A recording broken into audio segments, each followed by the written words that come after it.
Well, we are here today with Jesse Griffith.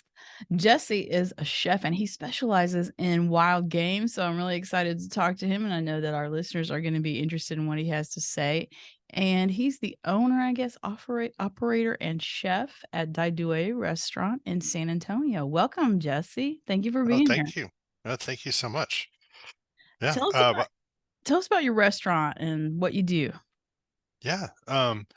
Well, it opened. I'll back that up a little bit. First off, we're in Austin, not San Antonio. Oh, I'm sorry. No Thank worries. I love San you for Antonio. clearing that up. It's one of my favorite food towns in the world.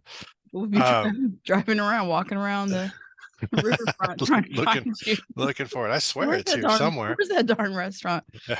Go ahead. Uh, we opened Daidue or started Daidue in 2006 as a what we called then a supper club, or what is known these days as a pop-up. So it was kind of a roving dinner club. We were using all local ingredients, like 100%. So we were just sourcing things from Texas and just trying to get as seasonal and reflective of what was available as possible. So that was what did I say? Here's a cat.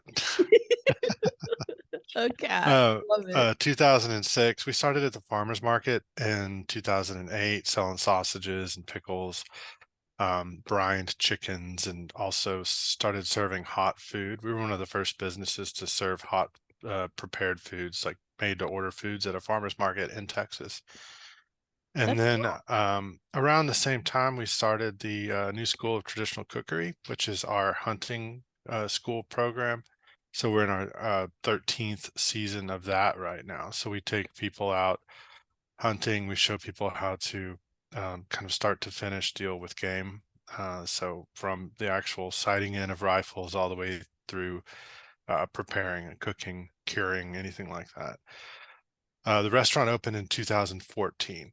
So kind of after all these other things started, we opened the restaurant. It's on the east side here in Austin, and it's been going pretty strong since. And we specialize mostly in meats, locally sourced meats, some fish. You know, we either do freshwater fish or fish out of the Gulf, and then very beautiful vegetables from local farms, all local cheeses, citrus when it's in season, things like that. So I mean, it's a fun restaurant. I always put it in the context we won't have lemons for the iced tea most of the year until lemons come into season. And sure. there's like last year we didn't have any lemons at all because of the big freeze had Freeze. basically killed all the lemon trees or knocked them back pretty good.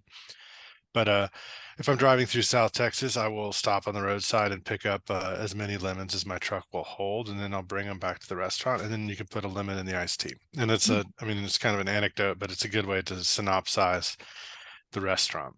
But we are very wild game focused also. And like I said, I do guided hunting and culinary trips. And I've also written 2 books on the subject of cooking game and fish. Nice. Well, it sounds like you're a jack of all trades with all these great and master of many, I suppose, too, with all these great skills, huh? Maybe just a couple, a couple. Okay. I still struggle with the computer sciences. That's a good example, and a few other Oh, things. So okay. yeah, How did you get into the wild game chef game? Was that just a natural extension of hunting for you or what? absolutely. I started hunting as an adult. I'd fished my whole life. I started hunting when I was around probably 30, maybe in my very late 20s. I had been trained as a butcher in a restaurant here in Austin, so I knew that end of it. So I kind of had already had that skill developed, but not the obtaining the meat part. And so I was very interested in that. I think overall that Texas is a very unique region in that if you were to do an all locally sourced restaurant in California or in Maine, they would all be very different. Mhm. Texas supports a lot of game. Texas has a very unique and integrated biome here, and so I mean, there's agriculture, there's wild foods, there's an ocean. So it's kind of a wonderful confluence of all those things. And I think that game actually figures in heavily and should rightfully figure into a local food system because we have a lot of it, mostly in the form of feral hog, which we could talk about for hours. Yeah. And then also other various invasives or introduced species that are, fortunately for us, very good to eat. Mhm. Yeah, they're all pretty yummy once you figure out how to do it. Right. Yeah. So, what's your favorite thing about your work, man? Like, if there's one thing that you could pinpoint, what would you say is your favorite thing? I I get to take new hunters hunting. That's it. I mean, much of my job, especially this time of year, October through February, my job is mostly being a hunting guide and going out and teaching people the ropes of cleaning animals, butchering, cooking, and that. And many of our clients are brand new to it, and so I think that's also very special. So I absolutely love that part of my job is That introducing people to the outdoors. that really is a magical experience to get to take somebody out and really see their eyes open to, this is the process of where food comes from. This is something that really connects us and the land and our heritage of where we all came from. And to see that and to facilitate that really is a magical kind of magical time. Yeah, I love it. It's pretty meaningful, and Yeah, I'm lucky enough to do that. People ask me, "It's like, do you like your job?" I'm like, "I love my job. It's very cool." Get that's to wake great. up on a beautiful ranch in South Texas and kind of just have fun for a few days. That's terrific. And so what do those trips look like? Where do the new people come from? And what is do you walk them all the way through, like, making a meal? Not one specific meal, but we kind of we come in as an immersion. So they arrive and they can be from all over. I think in years past we would have mostly people coming in from Texas. Um, and the majority of them, maybe all, but we do classes of 6 now. So I'd say, usually it'd be like everybody but one person would be from Texas, and one person might fly in from New York or something like that. Now I would say it's almost like 5 out of those 6 people are from out of state, coming here to experience it. And I think that we've just gotten a little more notoriety with our program. It's become pretty popular, and so we have a lot of people traveling, a lot of people from California and other states coming here, not to just experience the course, but also the hunting in Texas, which is Mhm. exemplary. It's very good. There's a lot of opportunity, and it's easily navigated too. It's not a difficult thing to get into here in Texas. I mean, if you can get access to private land.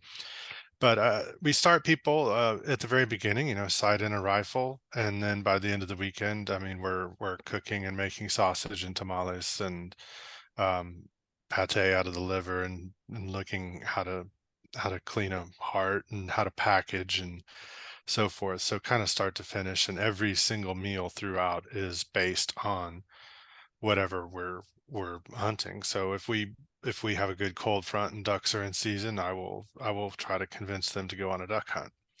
As it gets cold, we run trot lines for catfish too, and so we'll be able to put a catfish class in there, an hour of how we clean catfish, and then we'll put that on the menu as well. And so kind of a contextual immersion. So throughout, they're eating it, and we're talking about it, and they're experiencing it. So we just try to really pile it on as much as we can.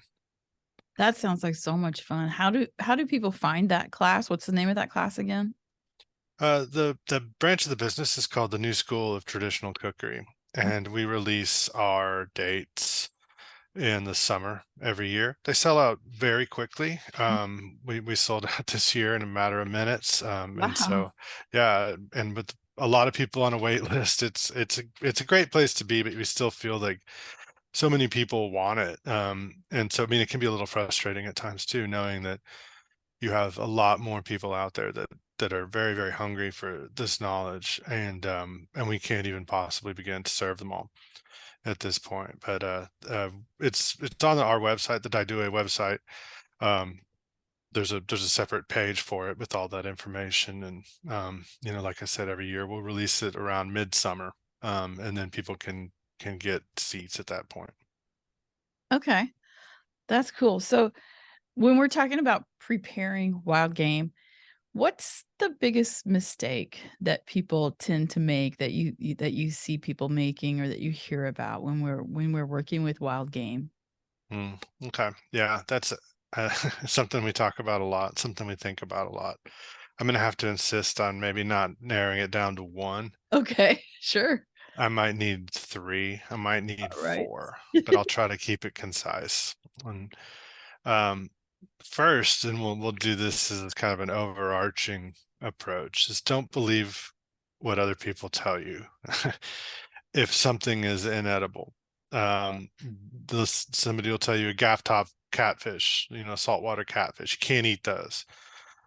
And how many of those have you eaten? And they'll generally say, "Oh, I've never tried one." So, I mean, most of the time when somebody tells you that it didn't come out right, they haven't tried it, Uh-huh. or something went wrong in the process. Um, Aoudad sheep are another prime example of that. Consistently hear how bad aoudad are, how inedible they are.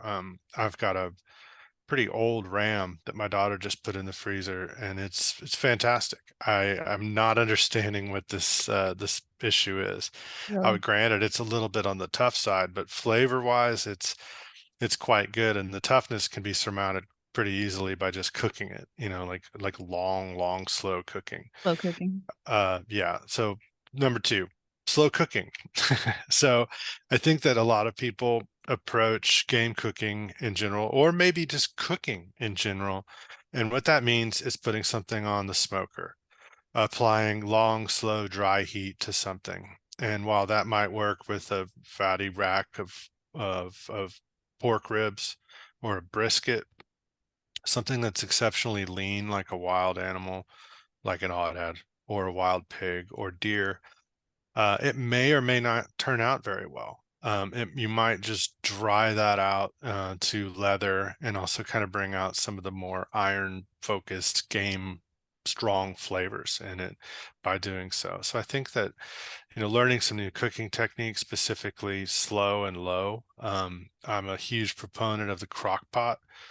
You can't go wrong with those things. Some liquid and a very dialed in low, slow temperature will really be helpful and pretty much break down anything from a turkey leg, which people will tell you are inedible, and that's quite untrue, to an aoudad roast, to feral hog, to venison shanks, things like that. A crock pot can conquer a lot of those things. And I think it's just really important. And what it does is it enforces that slow and low approach to cooking, and adding some liquid in there, because again, you can cook in a dry heat or you can cook in a moist environment. And something that's very lean, you're going to want to add some liquid in there to help it along. And I think crock pots are very good at that. I think that's three. I'm going to throw one more in there. And I think that people struggle with, there's certain textures and flavors that can come from game, and we're really trying to communicate to hunters and try to figure out what they're doing differently than us. And one thing that we consistently notice is that the way that they chill game, especially in a hot climate like Texas, would be to put the animal directly on ice, or even worse, put it in ice water. Um, and we're starting to really find that this is pretty detrimental. I think that some people might have success with it, which kind of just leads us down the path even further, and to people still doing it. But the way we try to phrase it or frame it is that you would never go to the store and buy meat and then take it out to your cooler and stick it directly on ice. But for some reason, we treat game like that, and I think that it's kind of an emotional response where we're trying to clean what we perceive as to be like kind of a dirty wild animal by Mhm. washing it literally. Germs. And yes, and what we're really doing there is introducing more bacteria, and we're introducing a lot of liquid into the muscle structure, which makes it kind of difficult to cut, difficult to cook, and I feel like it dries it out and makes it taste gamier. I mean, you can see if you've soaked a certain cut in ice and water, it turns kind of gray and flabby. And we don't handle any of the meats through the classes like that. And personally, I don't. I will always wrap everything really well in heavy duty contractor bags and then ice it to keep it away from that direct contact with water and ice. And our results are great, and I think those are starting to really speak for themselves. And I used to be a lot more kind about it, but now I'm kind of like, hey, everybody, I kind of want to grab them and be like, listen, don't do this anymore. That's I mean, interesting. if it's working for you, then keep doing it, I guess. I don't know what to say. I don't think that it consistently works for everyone, but like I said, there's no industry, there's no meat industry or culture for that matter in the world that treats meat like that. That just drops it in ice or ice water. And then you see like this redness come out of the cooler from the drain plug, and you think it's blood, and it's not. It's not how that works. So I would urge people to stop doing that and just try to keep things as cold and dry as possible. Dry being the operative term. Okay, that's interesting. Well, I mean, even if that's been working for somebody, they might want to try something new that might work better, Yeah. even than what they've got going on. All right, that's great advice. Do you have a favorite quick recipe that you could just explain on a podcast? Would that work? A recipe. I mean, I've got hundreds for a bunch of different Right. animals. Anything Um, simple? I Let's think say something from maybe whitetail, because that's something a lot of our viewers are definitely going to have this time of year. Yeah. whitetail. Um, Again, I mean, if you've got a just a simple backstrap, I cooked some the other night, and all I did, just kept it as cold and dry as possible. I pre-seasoned it. I put salt and pepper on it. It was probably about 12 hours before I cooked it. Hmm. That's kind of euphemistically referred to these days as a dry brine. Used to be called a rub. Yeah. But I mean, pre-seasoning is pretty helpful. I think it maintains a lot of moisture in it. Also gets the seasoning permeating all the way through it before you grill it. My preference is to grill very, very hot, and kind of char the outside while the inside stays, nice and medium rare, maybe a little over medium rare, but not too much. Um, but I think people also have really good experiences by put it on the smoker and smoking it to about medium rare as well, where you're kind of getting a little more smoke flavor on there. I think it's a very simple technique of just instead of seasoning it right before it goes on, is just to pre-season it. And people say it'll draw some moisture out, and I don't think that's super harmful. I think that a little bit of moisture will come out, but what you're getting is that seasoning to permeate all the way through, so that when you have a nice slice of it, the interior is also nicely seasoned as well as the exterior. Okay. I'm glad you cleared up that dry brine term for us, because I just recently started hearing that, and I thought when I saw it, I thought, well, that seems like a rub to me. So It is. we're doing something more PC with that, I guess. I don't know. I love it. I mean, it's just like the first few times I heard it, my reaction was the same. I was like, a Really? dry brine, like dry water. Yeah. Okay. Dry water, dry salt water. So salt. Like, I'm following you. Yeah. It's like Dehydrated. brine, but dry, or a rub instead. Okay.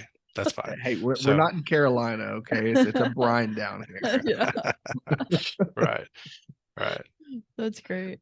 So speaking of a brine, do you have a go-to spice or a special trick that almost always makes something better that you could share with us? I feel like this is a leading question. I feel like you've done some research, but maybe it's organically we've come to this. So yes, the answer is yes. I have one specific spice that I like to put into a brine, like a wet brine, or otherwise known as a brine, Actual uh, brine. an actual brine. And I put that in both the books. We use it heavily on feral hogs. It's an excellent brine for those, which, I mean, just to reinforce what a brine is, a saltwater solution. Typically, it also has some sugar in it, just because human brains love the flavor of sugar and sweetness. Um, but I like to put star anise in there. So that kind of star-shaped, licorice-y flavored spice. It's very common in Chinese food and Vietnamese food. Um, if you don't like licorice, I still kind of recommend it. It should be very subtle, and it kind of helps with the flavors of a lot of game. It also is excellent uh, to use as a brine for ducks, wild ducks. So I like to brine ducks as well. And I think that it kind of can smooth out some of those flavors. I always equate gamey flavors, for lack of a better term. I mean, game is gamey, right?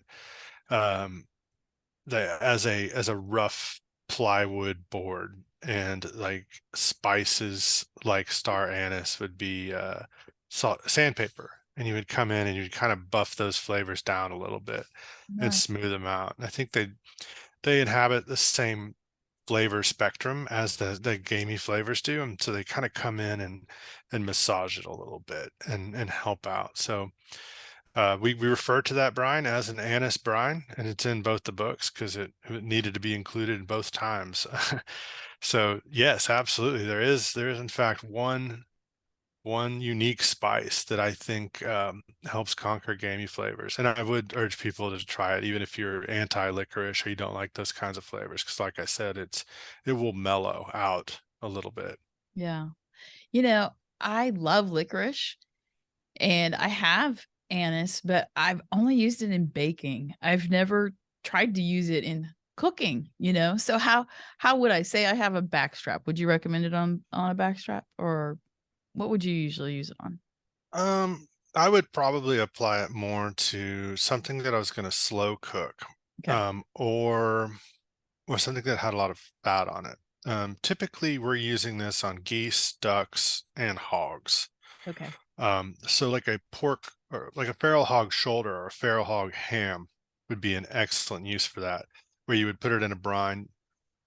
Through reverse osmosis, all those seasonings would get into the interior of the cut, and then when you cooked it, again, it would be seasoned throughout.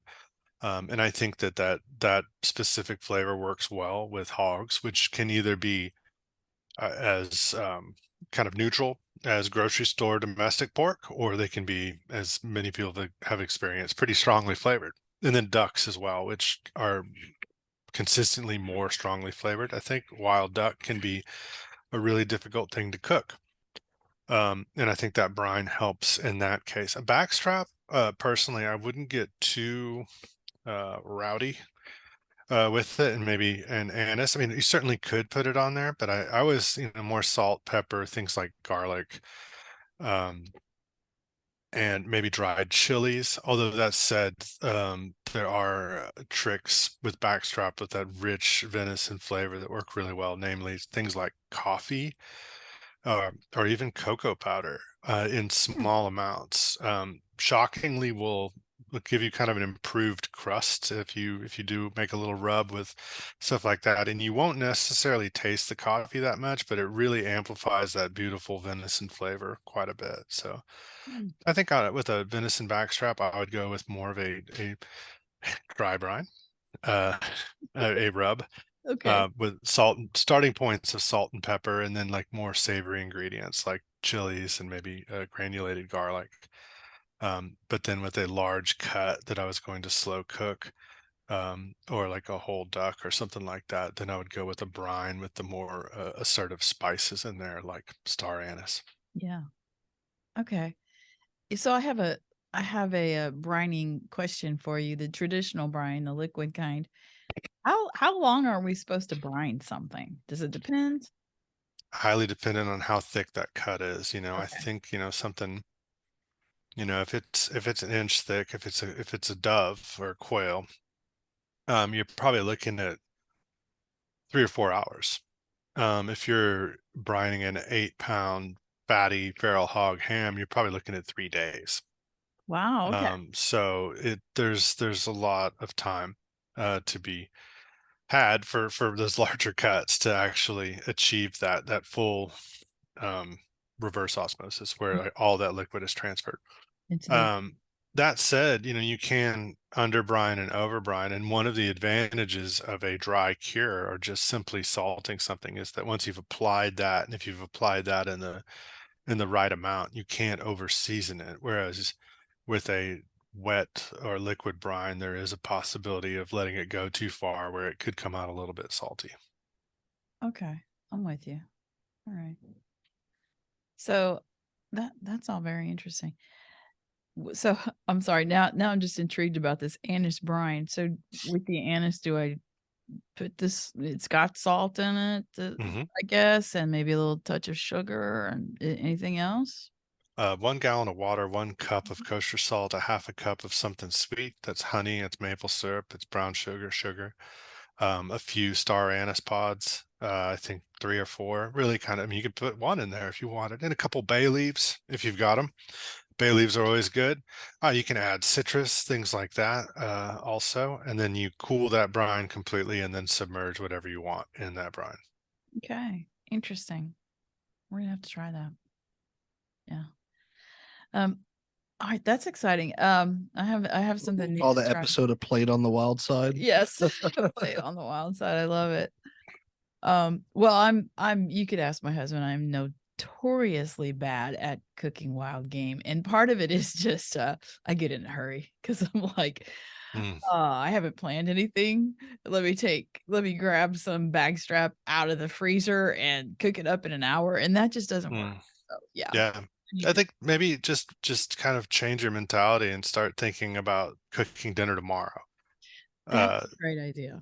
yeah. I mean, so much of it and so much of what we try to impart on everybody is planning and preparation too. Like how to package things the best way where they fit in your freezer really well. Trying to portion things where you're going to use them. Don't portion sausages, in 15 link packs if there's only two of you, things like that. Put them in 2 link packs or whatever it is that you're going to eat, and try to try to make your future life better. And I think a lot of times, uh, planning dinner for the next day is super helpful. And sometimes I'll make 2 dinners at once. I'll be cooking dinner for tonight and for tomorrow night. I might start assembling stuff for a crock pot, knowing that in the morning it'll be done, or just assembling it so where I turn it on during the day, it'll be done the next evening. And so just kind of retraining your mind. And it's like cooking is not just about, the addition of spices and heat. There's definitely a lot of organizational tricks that will make your cooking life a lot better, Okay. I think I need to get one of your books. So yeah. or both of them. Or both of them. That would work. Well, one of our favorite questions, we ask folks for a biology blunder, what some people might call fieldwork fail or whatever, where something goes wrong in the field and you just end up with a funny story. I was thinking for you that we might have to call it a culinary calamity, but it sounds like you've done a lot of time in the field too. So, do you have a biology blunder or two you might like to share with us? Just a fun story. Oh, I mean, um, hmm, I probably have a culinary calamity that I could share, actually. I Okay, mean, I go think, for it. Go for it. I mean, my brain just automatically goes to this one instance. We had to, uh, this is hard. It's hard to recount, but I'll do it. Um, we had to cook a wild game dinner for, I can't remember if it was 2 or 300 people. It was a lot. It was a lot of people. That is a lot of people. And it was offsite, and we had to travel, and kind of everything went wrong. We were spit roasting some feral hogs. We had received some venison, everything kind of from the start to finish, but this thing was a little bit cursed. Like they brought us the deer, to the restaurant, that we were going to break down so that we could serve to this. It was a benefit too, so everything was above board, but they weren't skinned. And there was a lot of problems like when they arrived. It was like, whoa, Okay. this is a restaurant, everybody. And then from there it just was kind of downhill. And then we wanted to serve everybody, since there were so many people, we wanted to serve them family style. So instead of individually plating 2 or 300 plates, which is very difficult, um, we wanted to serve a family style meal where I think it was like every 6 or 8 people would get a platter. Okay. And the the organizers were supposed to provide us with our platters, but instead they brought us these giant flimsy plastic popcorn bowls. So instead of like a flat platter on which we could put everything, we got these very strange, large, like a chip bowl. Like if you had 8 teenagers eating Doritos, like Right. you would fill this giant bowl up with those. And there's just no way we could put all the food in them and serve that to 8 people. It was laughable. So at the very, very last minute, we had to pivot and try to plate all of these, and it was an utter disaster. It took us forever to get 300 plates out just because it was not what we had planned. And I think we really have always prided ourselves on executing offsite events very effectively and very well. And this was a calamity is probably putting it very nicely. It was a disaster. But I mean, we got everybody fed in the end, but it was yeah, it's something I don't look back on very fondly. And every time I drive through that town, which is often, I look over to the scene of the crime and I cringe. I just cringe. So there's that. Funny.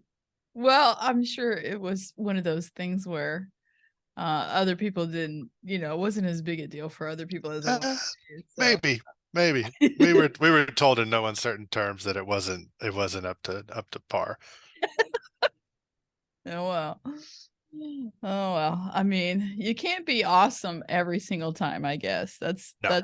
that's my story. I'm sticking. Yeah. Yeah. Well, what else would you like to share with us today? And do tell us about your books. Yeah, but the one that just came out is the Hog Book. Um, I think the subject is apparent. Yes. But That's the title of it, right? Is the Hog Book. correct, Okay. correct. Very clever. I love it. So we had in these classes over the years just experienced a lot of people asking questions about feral hogs, and I think that as Texans, we all kind of share this curiosity about what to do about hogs in one way or the other. Maybe we've heard of hogs, maybe we own land and we have a hog problem, maybe we've eaten it, maybe we've had a good experience, a bad experience, this or that. So there was a bit of an elephant in the room as far as hogs go. And so over the years just decided to start to compile questions and ideas about hogs, and then we started to become quite focused on hogs in general as a food source, because they are an exceptional food source. And I don't mean like the quality of their meat, which can be exceptional, but I mean in a way that what we've got is a very destructive invasive species in front of us and a pretty clear way to use them. I'm not saying we're going to solve our hog problem by eating them, and I would never insinuate that. I'm just saying that they could taste terrible, which they don't. And so they're quite good.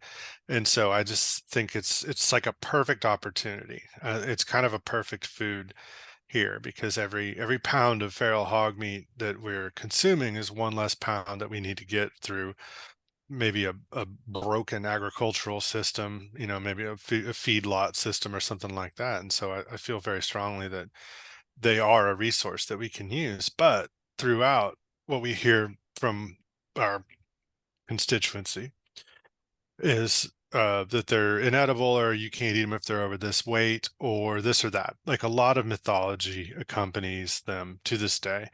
And so really just try to take a deep dive on figuring out how to help people, how to empower them to address them in a culinary sense. So the book is about hunting them, uh, somewhat. I mean, there's stories about hunting, but it's mostly a cookbook. I think there's 120 recipes in there, something like that. It's a large book. It's over 400 pages.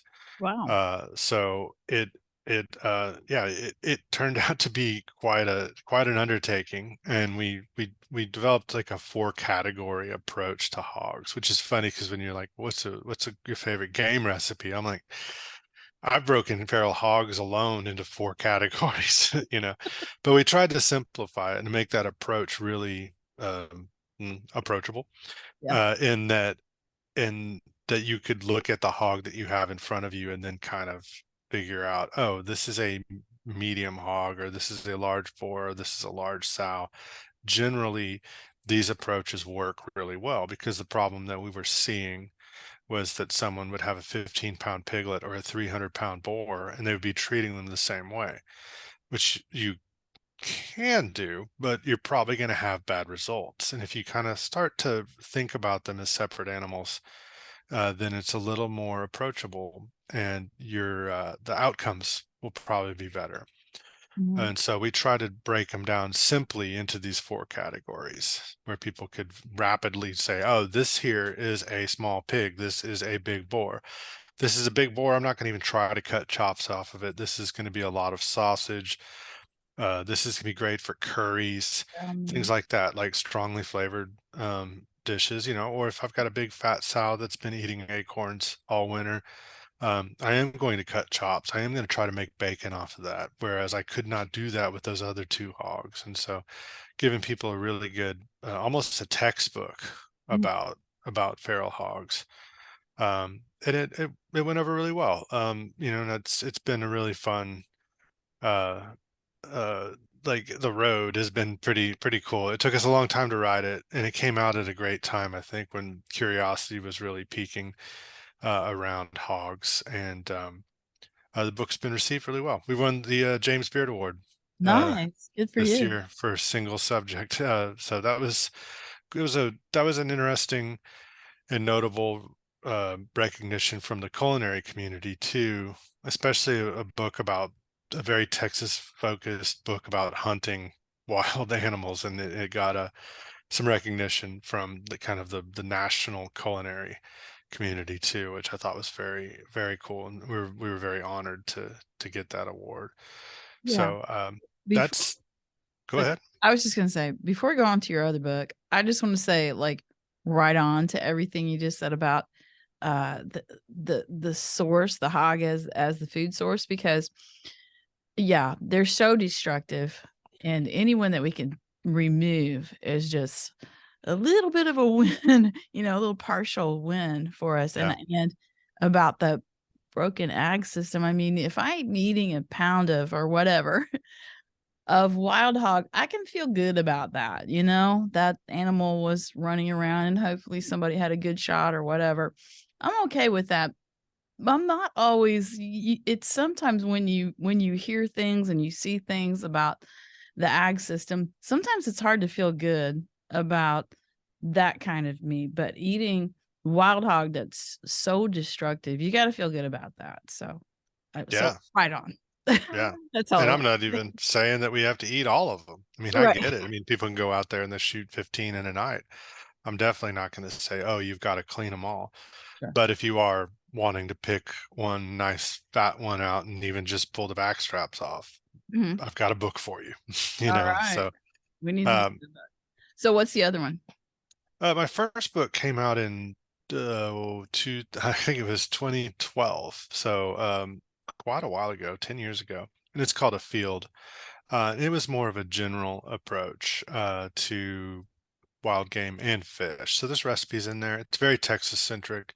Mhm. It's got recipes for blue crab and redfish and crappie and catfish and venison, turkey, dove, ducks, all the things that kind of live around here.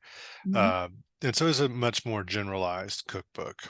And we saw some success with that one too. It's been pretty well received. That one was nominated for the James Beard Award way back, and um, it's gone well. I mean, I think it's aged okay. I think that I've definitely learned a lot since I wrote that, in the last 10 years too. But it's kind of an ongoing deal, where, just education, recipes, content, I think is just something that you can never do it all. And that's the kind of the fun thing about wild foods, is like there's always new stuff to discover, new techniques and so forth. That's really neat. I thought you were going a little Dr. Seuss on us with the blue crab, red fish, but Oh, you oh, know, I didn't even think other about that. things. That's just where my mind went. Right. Doctor, just keeping it real. He's probably my favorite author of all time. Oh, for sure. Anyway, yeah. So, what else? Anything else you want to share with us today? Just there's so many branches of this. The restaurant is serving. We serve lots of nilgai. Uh-huh. We serve lots of feral hog. So you can come to the restaurant in Austin and try those things. We serve nilgai. I think that's, to me, one of the most sustainable uh, proteins, wild proteins out there. Pretty invasive. I spend a lot of time in South Texas. I actually just got back from being down there hunting north of Raymondville, and there's a lot of nilgai there, and they're big animals, and they are they appear to be quite sustainable. Like there's always a lot of them. Uh-huh. And so we serve a lot of nilgai. We serve a lot of feral hog. Every once in a while, we'll get something in like an axis or another exotic. But I think that Daidue is a fun uh, place to kind of try things like that and see wild game in just a different context. Mostly just simple preparations, grilled. I mean, we will do like a nilgai tartare, things like that.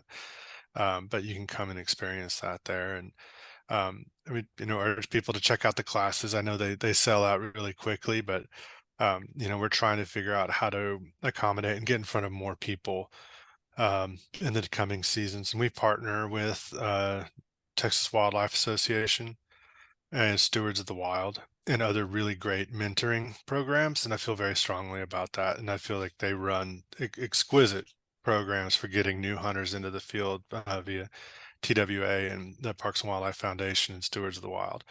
And so, I mean, I think it's really commendable what they've accomplished, and probably try to work with them even more in trying to get more education available to more people as far as that goes. And then, just kind of distributing the Hog Book. We're self-published and self-distributed for the Hog Book, so Yep. it's kind of an ongoing job for all of us. Yep. And working on another project, TBA, to be Okay. announced next spring. A forthcoming project that should be pretty exciting. Yeah. Well, I'm looking forward to that. So, one thing I've been meaning since the very beginning, what does Daidue mean? Oh yeah, okay. Daidue, let me preface it by saying that Daidue is not an Italian restaurant, but it has an Italian name. We serve mostly, I don't know, I would say it's like a German, Mexican, Texan restaurant that sometimes has a little Vietnamese food, but very little Italian food. But the name is Italian. Daidue means literally from the two, like the number two, and it's the first two words of a Italian proverb that means from the two kingdoms of nature, choose food with care. And so literally means from the two. Oh, I like that. I saw it in a book many, many years ago, the Yeah, proverb, and I was like, oh, I love that, that's great and so, proverb. yeah, Yeah. Well, Jesse, thank you so much for being here with us. I you learned bet. a lot today. I always do, but this is really helpful knowledge that my husband might appreciate too. Thank you for sharing with us. Absolutely. It was a real pleasure. Thank you. All right. Have a great afternoon, All Jesse. right. And remember, everybody, you can eat the wildlife, but don't feed the wildlife. I love that. All right. Thanks, Jesse. Thank you. Talk on the Wild Side is a production of the Caesar Kleberg Wildlife Research Institute of Texas A&M University, Kingsville. Funding for this project is provided by the Harvey Wild Sportsman Conservationist Award by the Rotary Club of Corpus Christi. Editing was completed by the talented Gabby Olivas, Andrew Lowry, and Trey Kendall. We thank the TAMAC Distance Learning Lab for all their help and cooperation.